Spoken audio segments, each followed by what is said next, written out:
So then welcome to the second part of the SLAM front-end course today.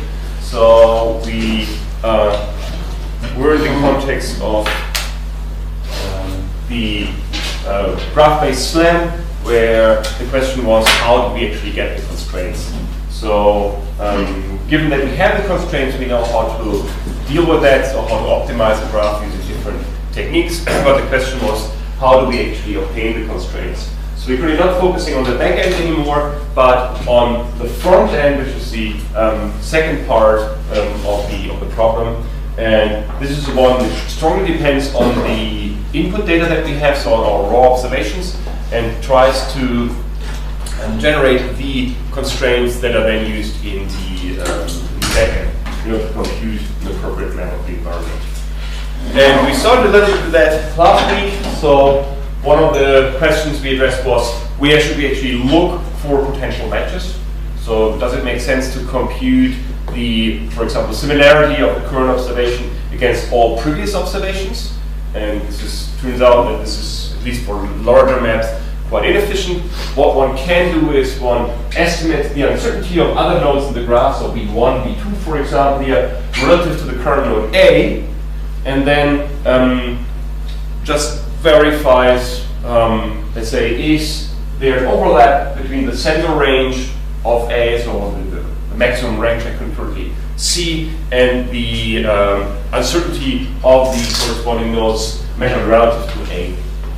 And then if there's an overlap, for example, between the 3 sigma ellipse extended by the center range and the center range of A, we may check if this node A can be matched with respect to this node B1. But it's very unlikely that A matches B2. It's definitely not impossible, because your Gaussian distribution has a certain probability mass in the tail, but the probability is pretty small, and therefore people typically do something like 3 sigma, like on average get 99% of the matches. Should fall into that, like just ignore this 1%, which I potentially miss with such a strategy. If you only look at the 3 sigma bounds, yeah, isn't there any benefit of doing probabilistic sampling? So, like if there's something that's 4 sigma away, you just sample it with a very low possibility? You could. Or is there just no help? You could do something like this, because it should definitely be an approach. Because what you typically do is, once you committed on the nodes you're choosing, you anyway have to sample configurations in here or depending on the matching strategy. But if you use something like ICP, you typically sample configurations where you start the iterative alignment procedure. So you could actually use this combine that you sample about both, about the node you're interested in, and as well as the starting point. So you can actually do that, yeah. That should. I don't see anything why that shouldn't work. So you could actually do these two steps in one node. Okay. And there was also, I think this was also a question last week, but I just briefly talked about this. In order to compute this uncertainty, so what is the uncertainty of B2 or B1 relative to A?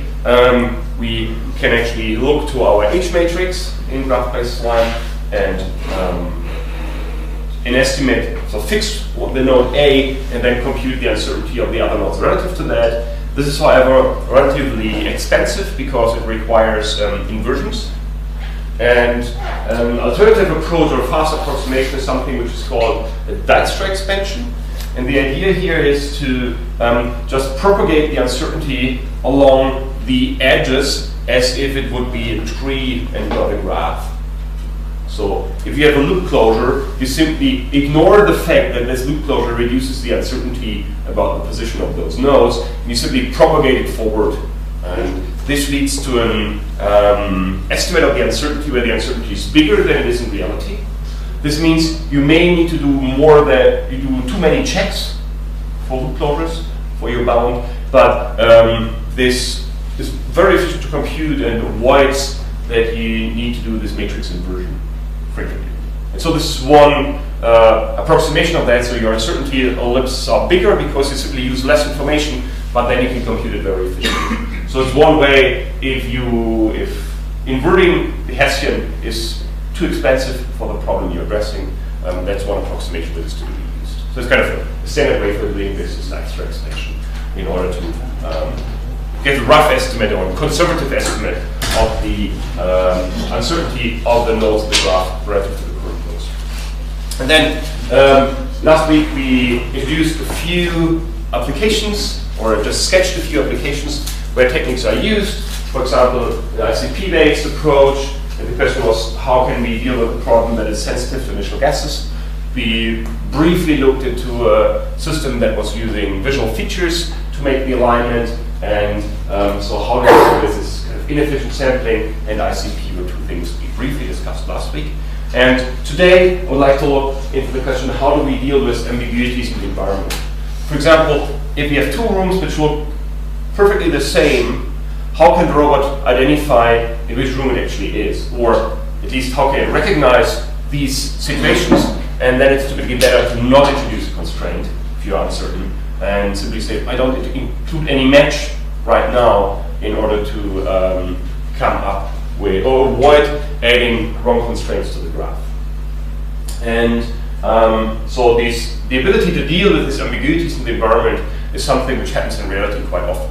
So even if the rooms are not exactly the same, but they look quite similarly, and typically you always have kind of a threshold for your matching approach in there. Let's say if you do ICP, you have some criteria when you accept the match or discard the match. So there are quite some parameters involved, and having a methodology to say it could be that here the environment shows ambiguities, and in this case I should potentially avoid adding a closure. And having this information is quite helpful. Okay, so let's look into one concept which is called global ambiguity. So let this be the current scan that we have A over here. So it's kind of a local view of the world obtained with the laser range scanner. And let this be the uncertainty of A. So A is not drawn in here, just to have the visualization a bit better. But let this be the uncertainty of A. And let's say we know something about B in here. And if you look to this, what we currently see here, and this part of the map B, we say, hey, this is a pretty good match for that. So we say the known area B is inside the uncertainty ellipse that we are considering. So A could be in here. And the question is, are A and B the same place? If you look just to the data, we say, yeah, might be. Looks pretty similar. Let's match it. It's a fit. You could argue like that. On the other hand, it could be that there's a second place in this uncertainty ellipse which looks even better or exactly the same like this one over here. So in this situation where we only know this small area and the other part of the uncertainty ellipse about A is unknown space, we cannot be certain that this is a match. And if we actually look to the real situation, it turns out that we have highly ambiguous situations here, and this is actually the correct match. So this is where A actually is. But if we have just looked to the individual matches, just by matching the laser range scans, we of course see that a few beams may not fit because the map looks a little bit different here in this area and that area. But depending on the threshold we set, it may be a match. So the problem is, if there's too much, let's say, unobserved area in the uncertainty ellipse of A, we may say we are uncertain that this is really a match. So maybe that there's another room, for example, in the area where A could be, which so I cannot be certain that this is actually a good match. And based on this global ambiguity, there's a concept which is called global sufficiency. And global sufficiency says there is no global ambiguity. It simply means that the uncertainty we have in here is fully or largely explored, and then we can say this is actually a match. So if the uncertainty is very small, so we know that this guy lives somewhere in this ellipse, it's 99% probability, of course, always, or whatever our bound is, then it will actually fit in here. About the word global in this context, does it mean that the global as in everything A sees, or in kind of So the reason why it's called global, because another concept which comes very soon, which is called local, which is much more local. You can see that here, if you consider the global uncertainty of A with respect to the world, so where can A be? This is my constraint. Then it means that the current match can be completely disjoint from what I've seen so far. So there's an ambiguity where there's no overlap in kind of the local views, in the views. And local comes into the game very soon when you say they can partially overlap in their ambiguities.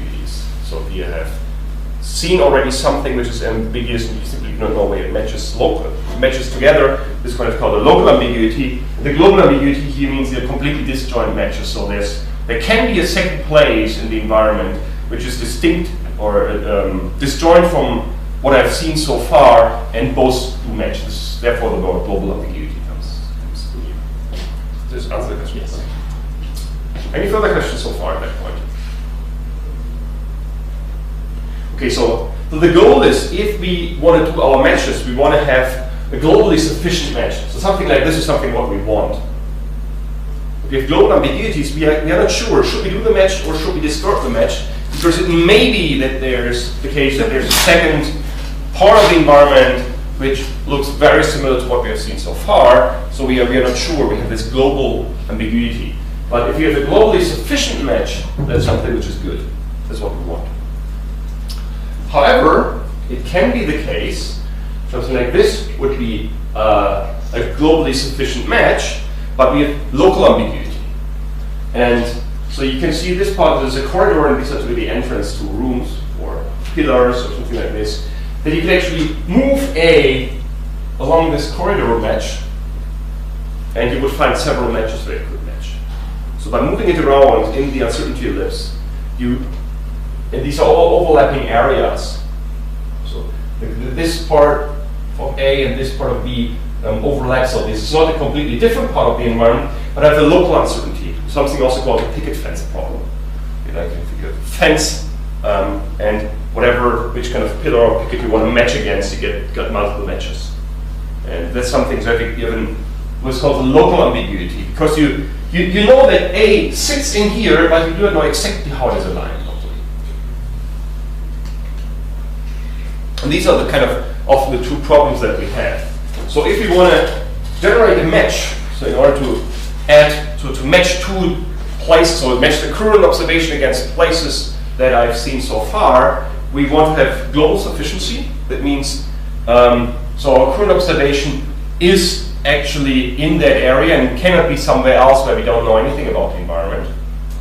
And the second thing we want is the local unambiguity. That means A sits either here or it doesn't fit at all. It's not that we have multiple modes locally where we can actually fix that. And both of these criteria should be satisfied so that we are can this is high certainty say that's actually a match. Of course, there are situations where this doesn't hold. So, like if you have this picket fence situation, it will not satisfy the constraint, the criteria number 2 here, and as a result of that, you are in the situation that you say, I simply can't say with a high certainty that I can match my current scan against this map locally. I simply do not know exactly where the local is. So a better strategy may be to not add any match in here, or a multimodal match. These are kind of two situations. If we have a system that can deal with multimodal constraints as it was introduced recently. But at the point in time where this was proposed at the approach around 2008, 2009, this next mixture formulation was not there yet. So it was newer. So if you have these local ambiguities, you could do this next mixture mode where you have multimodal constraints. You could still add that. But if you don't want to do that, or you want to have don't want to have this multiple modes, then it's a better idea to not add any match, any edge in this situation. So what we want to have in the perfect or ideal case, we want to have, say, A matched locally here to this grayish area. So I can't move it around locally and find another match. And I know that there's nothing in this uncertainty of ellipse of A where A could fit in as well. So there are two things over there. And that leads actually to the proposed approach or the proposal of Evan Olsen on how to actually do those matchings. So you have your SLAM backend. It provides a kind of prior graph of the current graph it has. And then it uses kind of a post matcher. This can be ICP or some matching algorithm that first takes into account the uncertainty of A, samples configurations, generates post-to-post constraints based on scan matching or a similar technique, and comes up with rigid body transformations between poses. Okay, so we have now, given my current scan, I can say, oh, it can fit here, or over there. So yeah, all these nodes are in the uncertainty ellipse, and I get local matches. What should I do with it? And then the proposal of Edwin Olsen was to first kind of group them locally, so kind of topological grouping. So constraints which are nearby should be grouped together and seen as one hypothesis at local maps match. So don't take every single edge individually, but kind of group them together. Everything which is nearby and is matched to a nearby place should be seen as a kind of one hypothesis that this local map matches with another local map. So you kind of just groups them. And then the idea is to, in this group of constraints, which connect two parts of the post graph, check for those constraints which agree with each other, which are mutually consistent. And if you have those constraints so the constraints agree with each other, then you don't have a local ambiguity. Because if they all agree how they match locally, that fits with it. Okay, let me illustrate that. So if we have, so the robot comes here, we have a few nodes over here, and then it does something else, comes back, and it grabs here, and then checks up. Okay, can we say, hey, this is a good match, these guys match, maybe even a match here, match here, match here, so you can match them against each other, or let's make it even simpler so it's easier to see. With this kind of match, we say, if these two match, this constraint is in line with this one, and in line with this one, in line with this one, if they would, let's say, all collapse then on top of each other. We would say, these are all consistent with each other. They lead to more or less the same transformation of the graph. Does the constraint you add there, does it mean that they are the same place, or does it mean that we can have an overlapping mesh so that we know, okay, one node is 5 centimeters from the other? So it actually doesn't matter. For the illustration here, just said they should be on top of each other. But this is completely irrelevant. It's just for my visualization, my bad drawing capabilities here on the blackboard. Hope that makes it easier. So let's say they all say these nodes should move over there.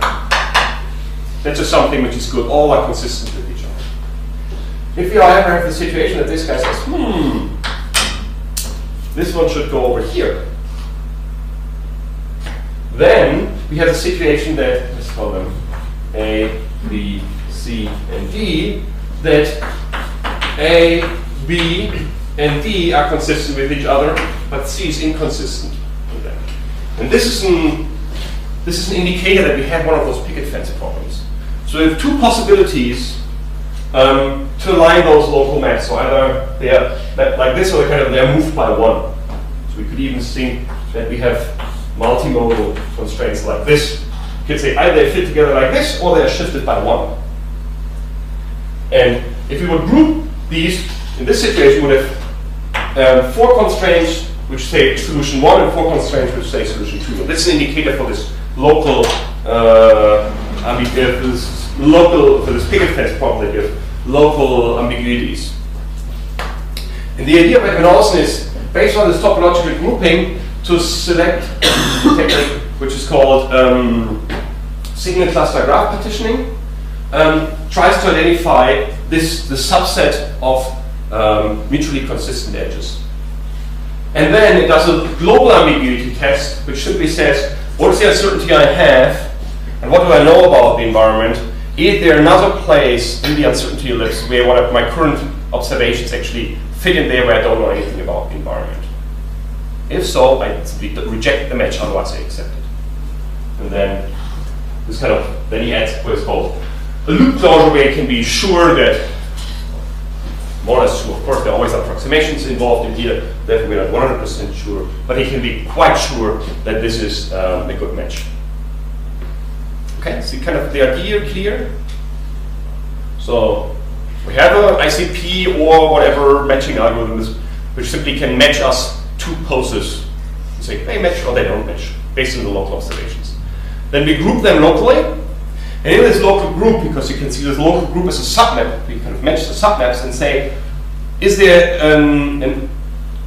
any ambiguity in the matching how I can match those local maps? And this is kind of this local ambiguity that I want to get rid of or identify if it exists.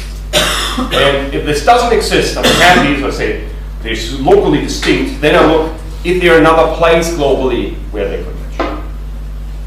Okay, so this is exactly this criterion number 2 and criterion number 1 we had before. So local and global ambiguity that can be used. Okay, how does this look like, this topological grouping? This topological grouping is typically just done based on nearby constraints. So say this is the poses that the robot has been traveling around.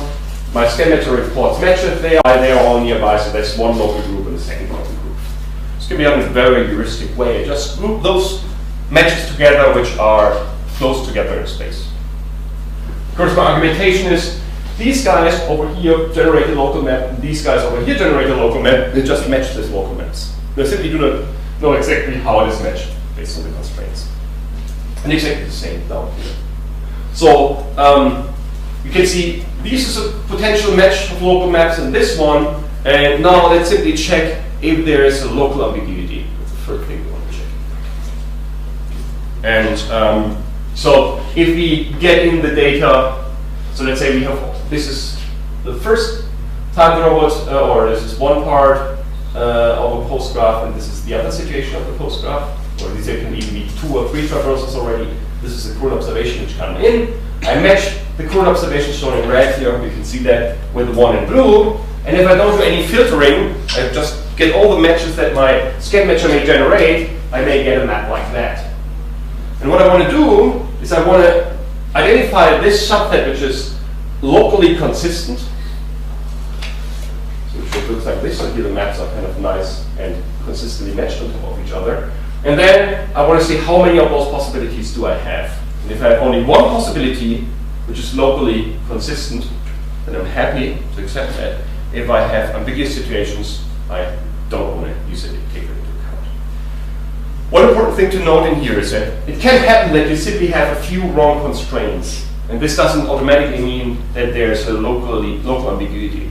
Because your matching system is a very heuristic way in how to match 2 observations, so it's very likely to generate a few, let's call it simply outliers. But the important thing you want to identify here is there a group of outliers which is consistent and a group of correct matches which is consistent. And if I have a consistency among 2 different hypotheses, then it's likely that it's kind of a local ambiguity. But if there are a few random ones around, I don't care about that. Because this is just the error my matching system does. Is that kind of clear?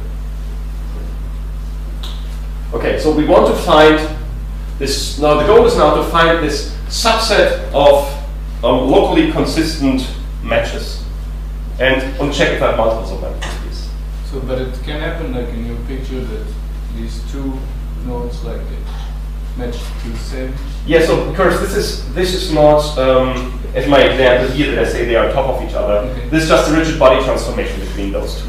So this one can say this guy here is 1 meter to the right, and this one says it's 2 meters front right. Oh. Okay. So these are transformations. This doesn't mean that this is an identity. Yeah. I don't understand why you want to get rid of. So on the left hand side we have rigid body transformations between, say, the bottom robot on the right hand side. This one? Yeah. Mm-hmm. And the one up there, yeah. Right? And that is a real. I mean that fits with the map, right? That's with the real data. So why do you want to get rid of it? I mean, so it's here is an illustration. Yeah. So what you don't see, because it's not drawn in the illustration, is what does this rigid body transformation tell? Maybe that is right, maybe wrong. So So in this example, just these three guys were the right ones. Okay. So it simply means that we have a couple of constraints between, let's say, the first traversal and the second traversal, and we check, or we want to check how consistent are they with respect to each other. Are there kind of just one group of constraints which fits very well with a few random outliers, then I'm still happy, or are there two or even more groups where they are consistent among each other and report a match, because this would be an indicator for this local ambiguity. Okay, so this is, so we want to find these locally consistent matches. So if there is a situation that we find multiple groups which agree with each other, and if we have multiple groups which agree with each other, or agree within the group, but obviously not among the groups, then we have what we call the kind of picket fence situation, and this we want to get rid of. So how do we identify that? That's kind of the most tricky part in this approach. Okay, so the question is, do two hypotheses agree with each other? We can actually break it down to this formulation and then build up a similarity matrix between constraints. So do they, not similarities, but a kind of a matrix which tells me how much do the two constraints agree. So for every pair of constraints, let's say these two guys, HA and HJ, we want to see, do they belong to the same set, so to the same hypotheses how these local maps actually match. So how do I do that? The idea here was actually kind of a nice idea that I take into account the rest of the graph that I have, for example, the odometry, which connects the red ones and the blue ones, maybe some constraints I may have from previous matches, and then I kind of form a loop of these edges, which is shown over here. By taking the two constraints I want to evaluate, the two hypotheses, plus the hypotheses that are already accepted or which can come from odometry. At least this is my prior graph. And then I kind of form a loop of these nodes, kind of a circle. And if I now add up the transformations along those edges, I should end up with, they are all consistent with each other, I should end up with an identity matrix. Because if I move from this node to this node, to this node, to this node, and back, I should end up in exactly the same position. If I end up in exactly the same positions, and I know that the pink ones here are correct, because this is a prior information I already accepted, then these two guys agree with each other. They give the same transformation on how the two maps should be combined with each other. So if the key idea is now that I can actually, for all pairs of matches in the fruit observation, I can form these cycles and then check how well do they agree with each other by just measuring how far is the transformation I get out here from an identity. Is the idea of, is it clear to everyone why this circle, so cycle, should generate an identity? So that's important. If this is not clear, I want to repeat it. Should I repeat that? Okay, good. So what we now can do is we can build up a matrix where every entry in this matrix, you say Ji or J, tells me how far away the transformation that I get by using the hypothesis J and the hypothesis I to form an identity. How far is it away from the identity? If it is very close to identity, I get a high score here. If it is far away from an identity, I get a low value.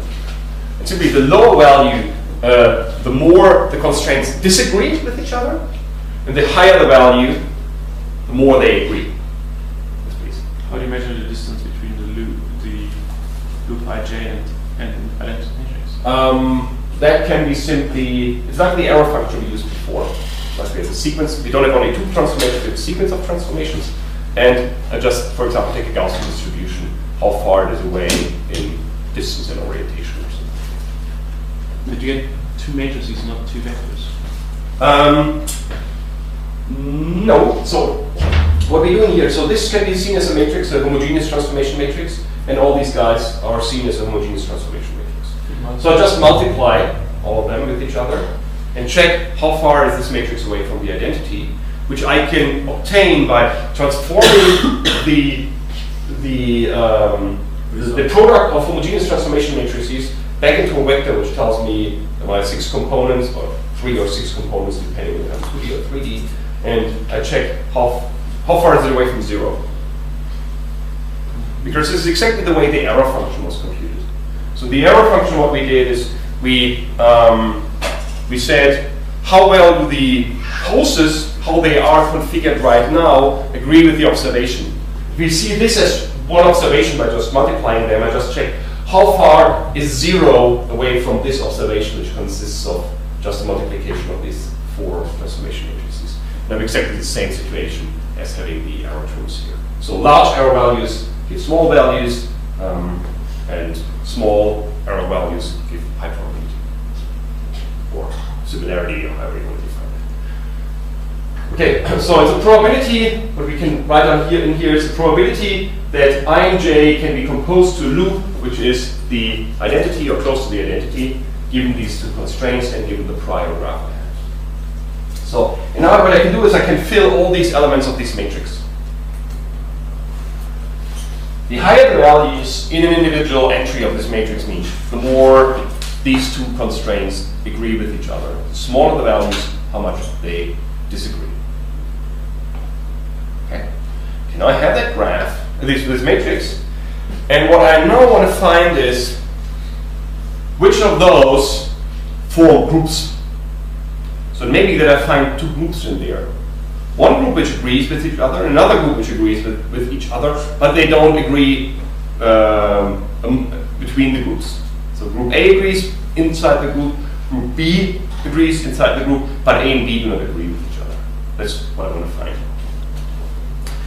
And what the approach here does, it first says, give me the biggest group which agrees, and then give me the second biggest group which agrees, and I can compare those, how big are they in size. So if the biggest group is 10 constraints and the next smallest one is 2 constraints, I say, hey, these 2 are kind of random outliers which just appear to agree, and the 10 is kind of the majority, which tells me how these maps should be matched. Okay, how do I get that? The first thing I want to do is I want to identify the subset of consistent hypotheses. I'm especially interested in the biggest one. So the idea is to find the indicator vector v, which just consists of elements which are 0 and 1. 0 means I don't select them, so it's incorrect, or 1, it is correct. So if we have 1 in here, it means hypothesis I is a good one, take that, it's correct. If we have a 0 in there, it means this one is wrong. It's kind of a vector of dimension n, if I have n hypotheses, and this is the one I want to compute now. Because if I have this vector, this indicator vector, which contains zeros and ones, 0 means the hypothesis is wrong, 1 means this hypothesis is right, I'm happy I have my solution. I know which one are right, if I can take them or not. Okay, so we can actually formulate that as, again, a maximization problem, where we check into how well do pairs of constraints agree with each other. So this matrix A is our similarity matrix that we built up before. And if we multiply that with the indicator variables, it just activates those elements of the matrix which I think, according to the current configuration of B, which are right and which are wrong. So you can see this vector V is an hypothesis, which are the right constraints, which are the wrong constraints. And if I compute this term over here, it's a sum of all pairwise consistencies between the hypothesis in V that are activated. Because V is just zeros or ones, so they just take out the elements of the matrix which corresponds to the ones in V. Over here. So is it clear what this line does?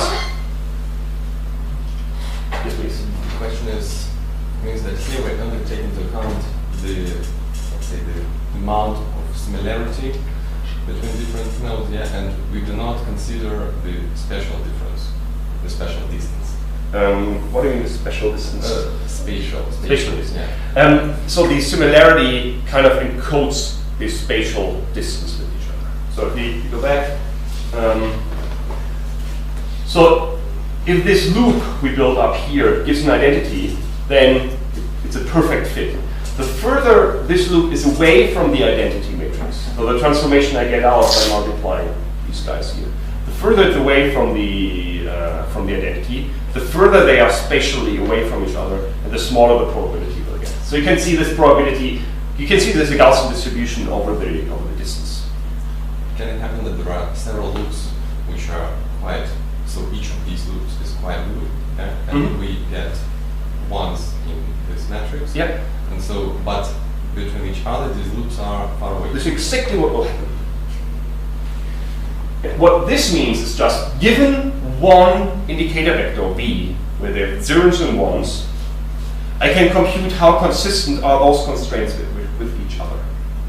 What it doesn't, not at the moment at this stage, is comparing them with the other groups.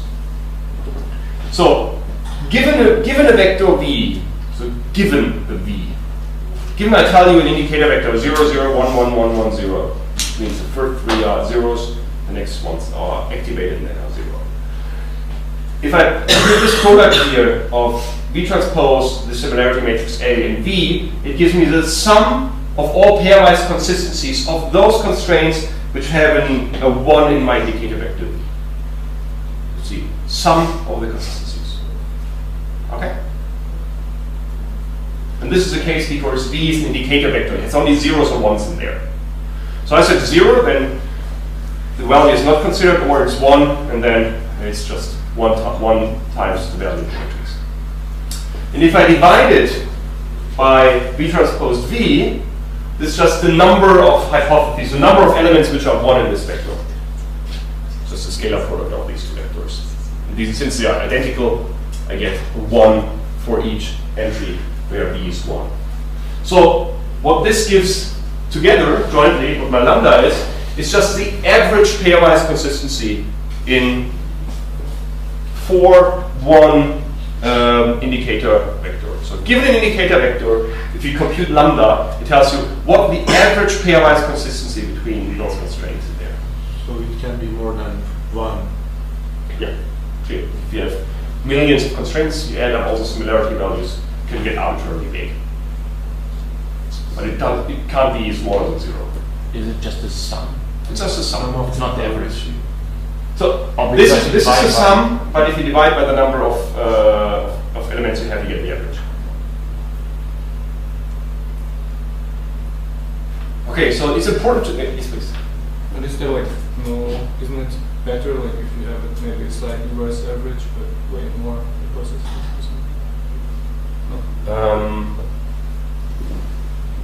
Could you repeat a question? I think I haven't finished. Okay, like as I understand right now, like you just look at the average consistency. Yeah. So it might be that you have just 2 hypotheses, and they have a really good average consistency, but you have like, let's say 100, and they have a slightly worse average consistency when they do that. This can happen, of course.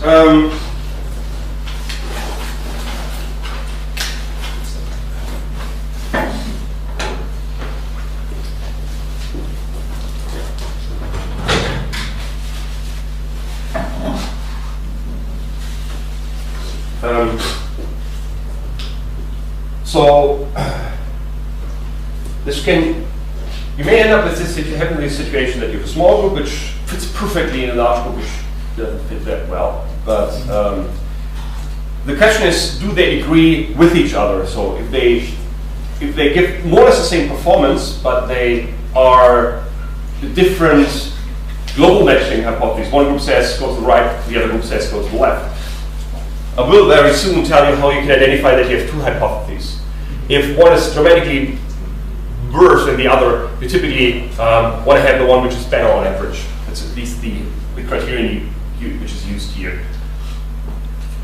So you can also take the squared values, similar to a least square error minimization, where you say you're just interested in the kind of squared error you obtain in here. And if you want to do a sub-selection, then you want to just look into one part of the problem. The best thing you can do is take the average, or this is not necessarily the best thing. This depends on what you want to optimize, but typically a good choice is to take the average error you have.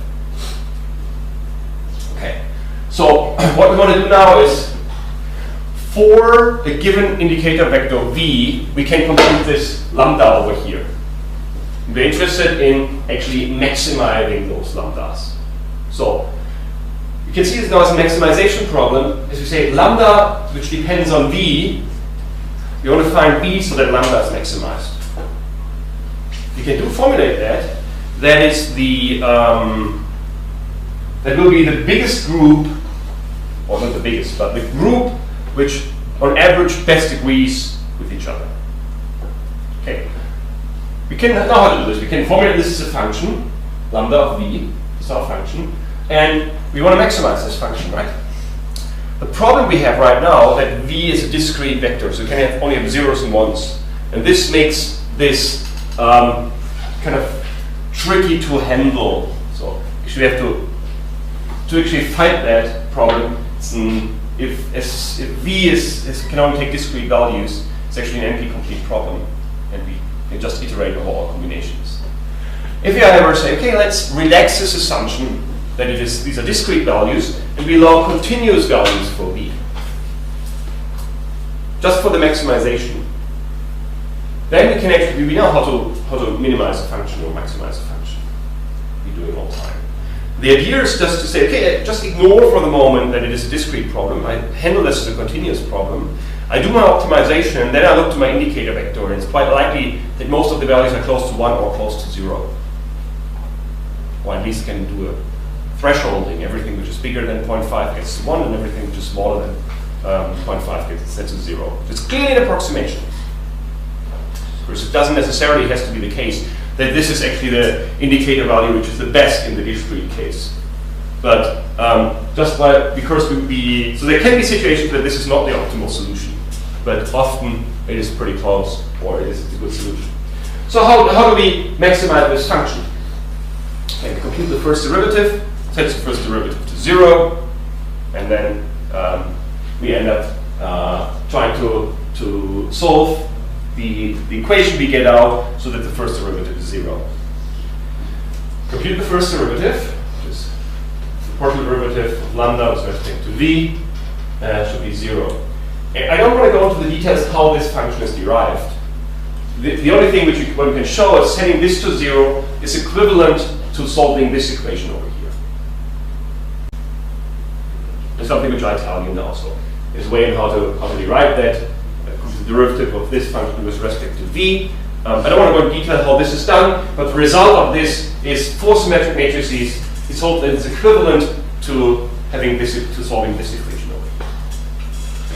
Does this equation look familiar to some of you? Decomposition? No. It's just the eigenvalues. Exactly. It's the problem of finding the eigenvalues and eigenvectors of this matrix A. So what we're interested in, just remember, we want to have the lambda, the maximum lambda. So it seems to be that it's equivalent to solving the eigenvector and eigenvalue problem here and choosing the eigenvector which corresponds to the largest eigenvalue. Because lambda would be the eigenvalue and v the eigenvector. And so the eigenvector which corresponds to the biggest eigenvalue is the largest group of consistent hypotheses under the average pairwise consistency. So that's great because we know how to solve an eigenvalue problem. So we just compute the eigenvalues and select the eigenvalue which is biggest and take the corresponding eigenvector. So we have the biggest one. The nice thing is we can actually quite easily compute the second biggest one by just taking the eigenvector which corresponds to the second biggest eigenvalue. So we have the best solution, the second best solution, third best, and so on and so on. So we have a very nice tool for saying this is the group which maximizes the pairwise consistency, and the second one is the second best solution. And if these, for example, perform similarly, to a similar big group, we say we probably have a picket fence situation, where we have two or potentially even more configurations which give a high consistency value among each other or within each group, but not between the groups, because otherwise they would have been grouped together by this eigenvalue decomposition. Okay, so what we have in here, this is a standard eigenvalue eigenvector problem, and we are interested in finding V1, which is the dominant eigenvector, which means is the eigenvector that corresponds to the largest eigenvalue. And this dominant eigenvector is actually the one which maximizes this function. And this is the indicator vector which tells us which of the constraints we actually should select. And so what we then can do is we look to the ratio between the biggest eigenvalue and the second biggest eigenvalue. If this value is large, let's say bigger than 2, then we can argue that it's quite likely that this is a locally non-ambiguous situation. If these two eigenvalues give similar values, or even a third one, then we can even identify the number of local ambiguities we find. So if maybe we would order the eigenvalues, so this is kind of lambda, so this corresponds to the biggest 1, 2, 3, 4, 5, the eigenvalues. And here we plot lambda I, this is I. If we have one which is big and then all others are small, situation we say, this is the most consistent group, that's all fine, that's what we want to have. If we have a situation which looks like this, for example, so we say, we have 3 hypotheses which don't agree with each other, but which all have a good performance, and then a 4th one in the middle. So we may have a situation where could be something like this, and this is my curve scan. Smaller. Okay. So this one matches in here perfectly. This could be the first match, the second match, the third match, and the 4th match may match a little bit. So the number of large eigenvalues tells us actually how many ambiguities we have in our environment.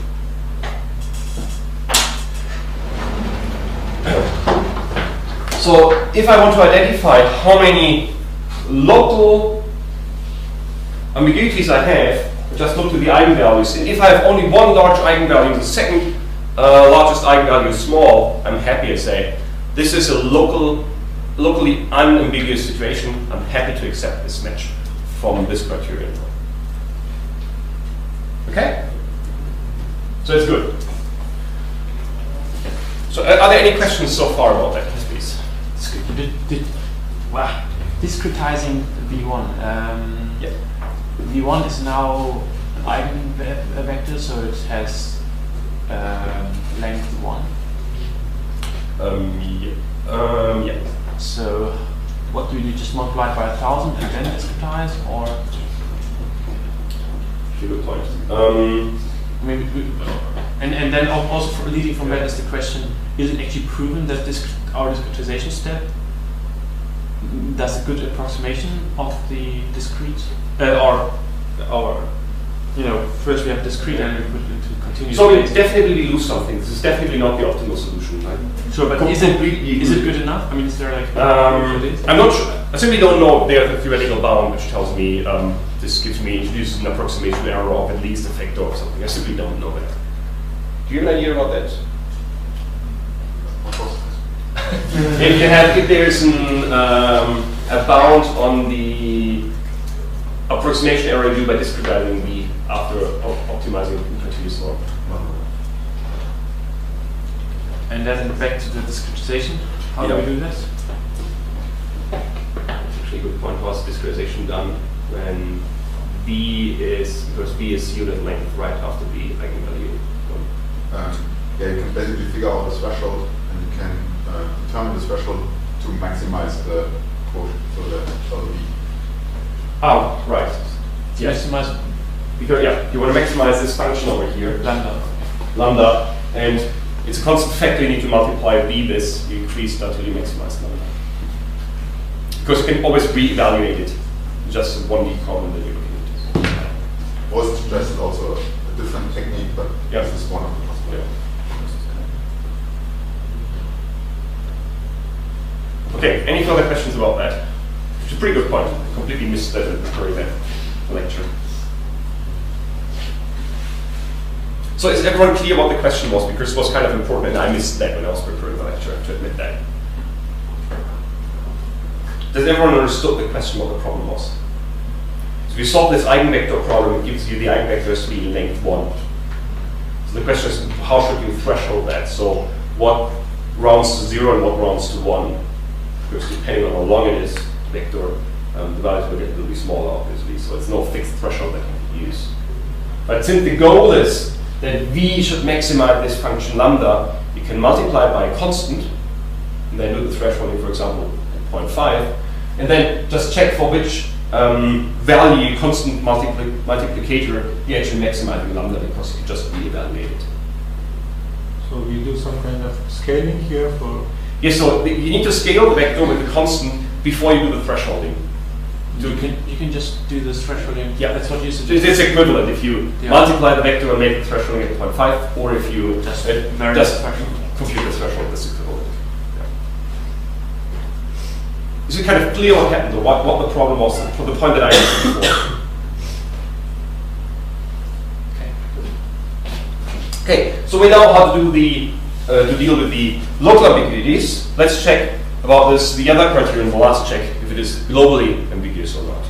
So the correct method would be, do 2 copies of A fit into this uncertainty ellipse? Right? Because if this part of the uncertainty ellipse unknown so far? So does A fit into the unknown area which is inside the uncertainty ellipse? This can be kind of, depending on how I can arrange this can be quite tricky to find solution. Again, we can do a very trivial approximation. We just check, first ignoring the unknown space, and just check what the largest the diameter of A, depending on the uncertainty, I have to just look to the biggest value over here, and just check, does A, or the smallest value of the uncertainty ellipse, actually fit into A plus the biggest one in the match. So if this, the area here, does it fit outside the area I selected? Just by using the dominant eigenvalues, just break it down to 1 dimension. Because this is very easy to check. And I don't need to arrange it in any possible configuration to see if I can fit it here into this small area over here. Again, this is clear approximation, and I may reject some of the good ones. Because it can be the case that A sits in B so that the second A doesn't A fits into this uncertainty ellipse in a special way that their A doesn't fit in there a second time, but if I just look to the eigenvalues, just treat the eigenvalues as individual quantities, it may look as if it would fit in there but doesn't do it in reality. It's clearly an approximation, but it's very fast, very easy to do approximation without kind of moving and rotating A in all possible situations, checking the overlap between the areas if A kind of fits in this ellipse in there. Okay, so then I have all the steps done, which I do in here. So start with the post measure, topological grouping, identify if I have this picket fence problem, and then the last step I do the global ambiguity test. And if whatever I accept which comes out in here is correct, modulo the approximation errors I did on the way. It's always the case. So it's not perfectly modeled. We've done a couple of approximations on the way, and but under the assumption that there have been no approximations, what comes out in here is actually an appropriate match. I don't know if you said this, but how do you select which constraints are part of the local group that you look at? Well, these are those which are kind of spatially close to each other. For example, based on the threshold, whenever the robot travels, it finds matches, then it stops finding matches, and you say, okay, guys, the constraints I've just found, because they're just spatially close together, this is one topological hypothesis. Okay. Any questions so far about that? Great. So this is actually one of the very good solutions that you find for making decisions what you accept and what you should reject. It's also kind of the standard technique that we use in all our mapping systems here at Freiburg. So all the mapping systems developed here, or the recent developed ones, actually use this technique because it's actually pretty powerful on doing that. And also, you may remember this video, I think I showed it in the first course. There's a mapping on the campus. You can see the local sensor view of the robot. And so this is the parking spot down here. This is the Allee. This is building 101 where we're currently sitting in here. So that's the Mensa building. Here's the tram line. And you can see it tries to identify here the ones which are potential matches. Until it finds a couple of matches, it does the local consistency check there for you. Also sometimes see that the optimization is done a little bit delayed because it first collects the nodes until it finds its topological grouping and executes that and it accepts only those which are consistent with each other.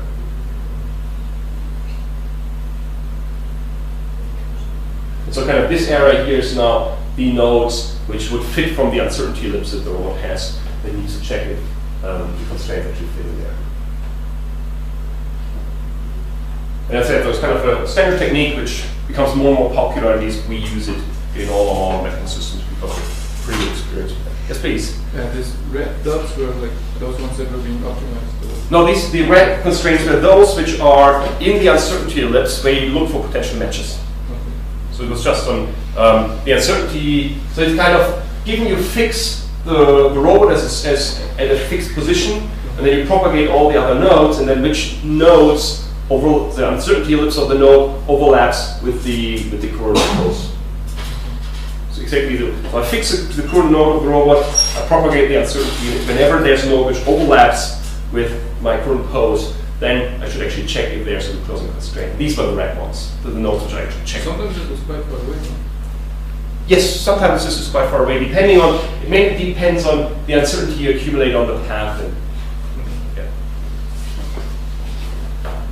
It also depends if you choose a 2 sigma bound, 3 sigma bound, 4 sigma bound, whatever you use. The bigger it is, the more you need to check for the progress, at least. I noticed that as well, that they're very large sometimes. But Yeah. is that maybe due to using the Dijkstra expansion? That could also be the case that you use the Dijkstra expansion, that they are overestimated. And it depends also on the parameter you use and until which threshold you want to check for. This threshold corresponds to kind of what are the probability map you're willing to lose. The smaller you make it, the bigger the ellipse. If you set this to 0, that you want to have everything, you check the whole graph all the time. So it's kind of, it's again the threshold you want to play is what's the amount of information you want to lose, and what do you gain from needing to do less checks. Theory, you could check against everything if you have enough computational resources.